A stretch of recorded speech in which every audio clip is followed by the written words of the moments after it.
May 3rd, May 16th, New Style. The memory of our Venerable Father, Peter the Wonderworker. The homeland of this Venerable Father was the city of Constantinople. He came from God-fearing parents.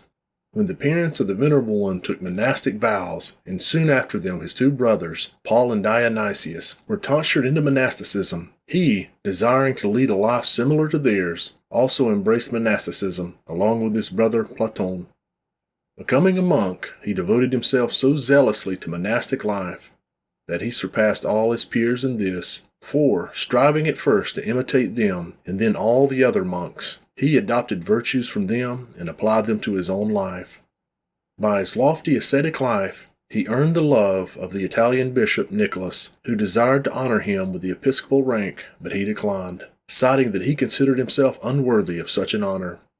Bishop Nicholas then went to his brother Paul, and to comfort the church of Corinth, which then had no bishop, ordained him as bishop of the city of Corinth.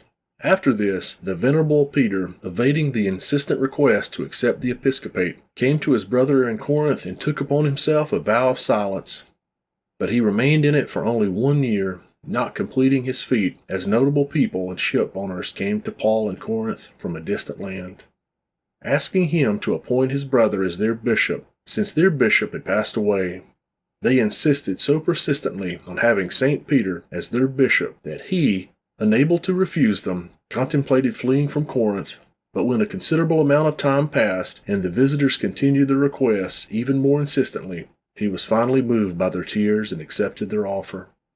Having received the episcopal rank, the Venerable One devoted himself with all diligence to the work of church teaching and rewarded the zeal of his flock with his own diligence. In matters of charity, he went so far as to not even spare his own clothing for the poor. He fed orphans, cared for widows, provided food for the poor, secretly gave alms to all those in need. Once during a time of famine, when there was only a little food left in a vessel, the Venerable One soon found it completely full, so that the food in it was enough for the needy for a whole year.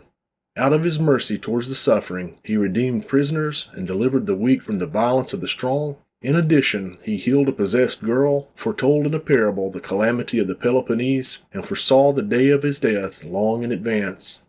Having reached the age of 70, and having performed countless good deeds, he gave his blessed soul to the Lord. Even after his death, miracles were performed through him. Fragrance emanated from his tomb, demons were expelled, various diseases were healed, and those who sought help at his tomb were enlightened. The Venerable One died in the 10th century. His relics were transferred from Argos to Nafplio in 1421. Witnesses reported that when his tomb was opened, the earth shook, the air was filled with fragrance, and many healings occurred.